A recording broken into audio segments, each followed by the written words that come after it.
Bonjour et bienvenue dans un nouvel épisode de Romologie. Du coup, pour les gens qui connaissent pas, en fait, donc je suis Laurie, je suis passionné de Rome. J'ai une boutique en ligne, vous allez avoir le lien en dessous. Je fais du conseil, de la dégustation. Et ma grande passion dans mes vidéos, c'est de rattacher le rhum à l'histoire. Puisque indéniablement, la culture rhum ne peut pas se détacher de l'histoire, et notamment l'histoire de l'esclavage et de la conquête des Caraïbes par les Européens. Voilà.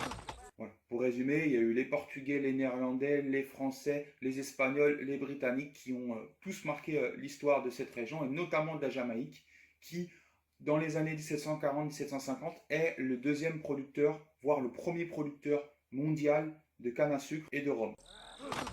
Et à l'époque, il n'y avait pas l'histoire de mondialisation. La canne a été introduite sur le territoire, donc forcément la Jamaïque étant une grande colonie, il y avait possibilité d'avoir plus de champs de canne à sucre, et donc du coup ça se comptait en produits semi-finis, c'est-à-dire le rhum en barrique, transporté par la Royal Navy.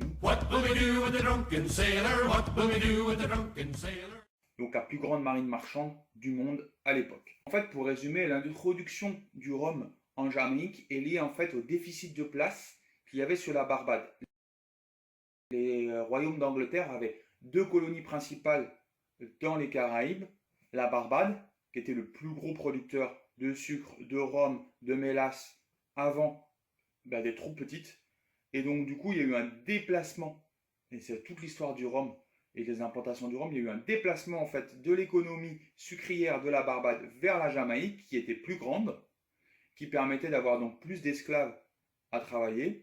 On comptait dans les années 1750-1740, on comptait que la moyenne c'était 250 esclaves dans la Jamaïque, la capacité, alors qu'on était plutôt sur 60 dans la Barbade, très attaché à l'alambic postile, modifié bien sûr par les âges, donc tout d'abord en bois puis en cuivre. Donc le pot style c'est quoi? C'est l'alambic charentais qui servait au cognac. Pour le rhum typique de Jamaïque, c'était d'avoir des produits lourds, des produits qui servaient en fait de base. Donc c'était important pour moi de rattacher en fait l'histoire du rhum avec l'histoire de la Jamaïque, qui est un très très gros producteur, un très gros faiseur. Et donc du coup, on va découvrir un petit peu l'histoire du rhum à travers les différentes distilleries que je vais vous présenter. Donc avant toute chose, et vous présenter cette bouteille, je ne fais en aucun cas la publicité pour de l'alcool, que je considère donc dangereux pour la santé et qu'il faut consommer avec modération surtout. Voilà. Donc voilà, maintenant que j'ai fait la prévention, on va passer aux choses sérieuses. Pourquoi je vous présente cette bouteille-là, qui est un entrée de gamme, qui s'appelle le Rhum Bar Gold, parce qu'elle vient en fait de Worcester Park. Worcester Park, c'est la distillerie en Jamaïque, fait pour les touristes. Si vous visitez la Jamaïque, Worcester Park, lieu incontournable. Pourquoi? C'est l'une des plus vieilles et c'est l'une des plus grosses, historiquement, distilleries de la Jamaïque. Donc 1741, quand elle produit ses premières bouteilles, qui dans les années 1800 pouvait être la plus grosse production en fait quasiment mondiale. En fait, ils écouvraient plus de rhum que de sucre, qui peut sortir jusqu'à 4000 litres de rhum par jour. C'est énorme. Toujours une propriété familiale. Et donc du coup, trois styles de rhum, du rhum lourd, du rhum léger, du rhum médium. Voilà, base de mixologie, base de cocktail, base de blend. On va parler des blends en fin de vidéo. La distillerie en fait a fermé et a été réouverte via une association de commerçants en 2005. Et donc du coup, la marque commerciale, c'est Rhum Bar. Voilà, là j'ai le Rhum Bar Gold, très utile pour la mixologie. La distillerie Long Pond, elle est hyper importante. Pourquoi? Parce qu'en fait, c'est une distillerie donc, qui ne fait jamais de cuvée encore, qui fait appel qu'à des embouteilleurs indépendants. Donc les embouteilleurs, là, c'est Habitation Vélier, un très gros embouteilleur. Pas de rhum en son nom, mais un rhum donc, que vous connaissez tous, qui est le Captain Morgan, qui est donc du coup l'une des bases du Captain Morgan, donc le rhum le plus vendu au monde aujourd'hui, juste après Bacardi. C'est une association de plein de petites plantations, donc du comté de Trelawney, donc c'était le village. D'ailleurs, elle a changé de nom et des fois elle s'appelait Trelawney quelque chose limited. Long Pond, c'est deux choses. En 2012, donc ça a été fermé, il y a eu une scission. La sucrerie étant partie chez Hamden, Long Pond a attendu les mélasses pour pouvoir être distillé et pour pouvoir donc fabriquer son rhum. En 2017, il y a eu un renouveau, ils produisent encore pour les autres, mais du coup, voilà, c'est une énorme distillerie, énormément de potentiel, beaucoup de cuves en bois, et donc du coup, ils produisent ce qu'on appelle des High Easter. Donc en France, c'est Grand Arôme. On connaît beaucoup le Negrita pour le Grand Arôme. Quand on raffine du rhum et quand on distille du rhum, en fait, le rhum sort de l'alambic à 70 degrés, et 30% restants, en fait, ce sont des esters. Les esters, c'est tout ce qui fait les arômes, tout ce qui fait les saveurs, tout ce qui fait les pouvoirs olfactifs en fait d'un rhum qui ne sont pas liés au vieillissement mais qui sont liés à la distillation. Voilà, il y a une certaine porosité entre vétusté de la distillerie et arôme. Voilà, je vous en passe pareil aussi les détails, ça pourrait choquer plus d'un dans les secrets de fabrication en Jamaïque. Une partie de propriétaires de Long Pond, c'est l'État jamaïcain qui l'a vendu à des grands groupes financiers aujourd'hui. Donc on ne sait pas vraiment qui est encore le propriétaire de Long Pond réellement. Il y a une partie qui est cédée à Anden, d'autres parties qui est cédée à des groupes financiers. Voilà. Vous imaginez bien que étant dans la recette du Captain Morgan, ça intéresse énormément de gros oligarques dans les spiritueux pour produire des bases pour différents rhums. Donc l'autre grosse industrie donc, qui a changé la Jamaïque, c'est l'Appleton Estate. Donc l'Appleton Estate, c'est le nom de la plantation. La distillation, elle est juste notée ici sur la bouteille. C'est, pardonnez-moi l'accent anglais, c'est G. Vray and Nephew.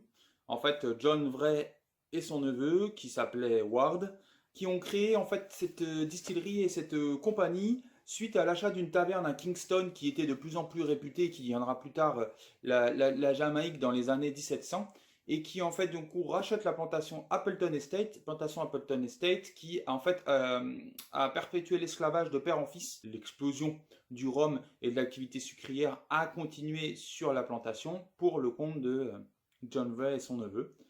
Une des premières réussites commerciales à cette échelle-là du rhum jamaïcain. Nephew appartient au grand groupe donc Campari, suite à différentes ventes, différentes sessions et tout ça. Donc aujourd'hui c'est Campari. Maître Blender, on appelle ça le Pasteur Blender, est une femme qui s'appelle Joy Spence et c'est la première femme connue. Donc là, elle a sa petite signature sur chaque étui là. Il y a sa petite signature, Joy Spence. Bon, c'est du rhum léger, c'est produit en grande quantité, c'est un rhum de base entre guillemets, mais bon, ça permet d'avoir une découverte un petit peu plus soft. 1749, création d'Appleton Estates. 1751-1800 pour la création par Geoffrey Nephew du rhum Appleton Estates. Ça, c'était pour mes distilleries donc emblématiques de la Jamaïque. Alors, il en reste plusieurs. Hein. Il reste Monimunsk et Emden, dont je ne vous ai pas parlé, mais là, il faudrait que la vidéo dure une demi-heure et non 10 minutes. Différentes distilleries qui m'ont un peu marqué dans mon aventure du rhum. Yellow Snake, donc le serpent jaune. Le serpent jaune, c'est un serpent endémique de l'île.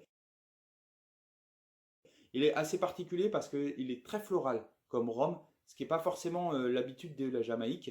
Une couleur qui reste toujours sombre. Alors la petite particularité en fait de Yellow Snake, c'est qu'il a été créé par un Français, donc Christian Verger, qui est aussi le producteur en fait de Arcane, et donc du coup qui a voulu explorer les différents terroirs dans une collection de 4 bouteilles, donc la Saint-Domingue, l'île Maurice, là la Jamaïque. Parce qu'en fait on connaît cet homme pour pouvoir pousser les rhums au plus loin dans son aromatique. Et donc du coup, voilà, un bel assemblage. On ne saura jamais les distilleries qui sont concernées par cet assemblage-là, mais un profil aromatique très sympathique que vous pouvez retrouver dans les différents aspects de la collection. Donc la dernière petite présentation au niveau du rhum, c'est le Navy Island Jamaica. Donc la Navy Island Company est une compagnie hollandaise, donc qui a gardé en fait secret le process de fabrication. On sait juste qu'il y a des fûts qui ont au niveau 8 ans d'âge en termes de vieillissement. On sait que le rhum il a été produit en fait pour inviter, c'est pour ça que je vous invite aussi à inviter les amateurs de rhum, hein, bien sûr, à découvrir voilà, le paysage jamaïcain avant de commencer sur des grosses distilleries avec un produit abordable, tout public. Donc pour la petite histoire, Navy Island c'est une petite île de 26 hectares à côté San Antonio en Jamaïque. Et donc du coup, c'est une île qui a été plus connue dans les années 40 puisque Errol Flynn, l'acteur hollywoodien Errol Flynn, oui j'ai bien dit Errol Flynn, a été propriétaire de cette île. Alors il ne cherchait pas du rhum. Et la légende raconte qu'en fait, il l'a gagné au poker dans une soirée hollywoodienne où il a gagné cette île au poker. Voilà d'où la réputation. C'est un petit hommage que les Hollandais ont voulu rendre pour créer en fait un blend pâtissier, sucré, un peu caramel, un peu brûlé dans la casserole. Voilà, tout cet aspect en fait qu'on va aimer dans les rhums jamaïcains est une invitation à travers cet assemblage. Donc pour le Navy Island, voilà, on est sur une rhum très très foncée, attirée vers l'acajou. Olfactivement, on est très très proche de ce que fait un rhum jamaïcain, les grandes distilleries, c'est-à-dire que, alors c'est pas très vendeur, mais c'est très particulier au nez, un petit côté acétone, pas du tout éthanol justement en fait, acétone un petit peu olfactivement, ça envoie des watts. On est sur quelque chose de très savoureux, très pâtissier, avec des jambes gourmandes, mais pas forcément beaucoup. Et puis, cette partie, c'est vraiment une invitation en fait. Si vous aimez pas ça, ne soyez pas surpris d'être déçu par un Hamden ou un Monimensк ou un Long Pond parce que voilà, on est sur un premier rhum et il y a certaines cuvées où en fait on a vraiment l'impression de sentir en fait dissolvant en ongles quoi. C'est vraiment un truc très particulier, olfactivement hyper intéressant sur ces rhums de Jamaïque et vraiment témoin de l'histoire et du process de fabrication des rhums jamaïcains. C'était tout pour cette semaine, un gros épisode sur les rhums jamaïcains, mais ça me faisait vraiment tellement plaisir de repartir avec un petit peu plus d'histoire, un petit peu plus d'incrémentation. Bye bye les rhumistes, à la prochaine vidéo.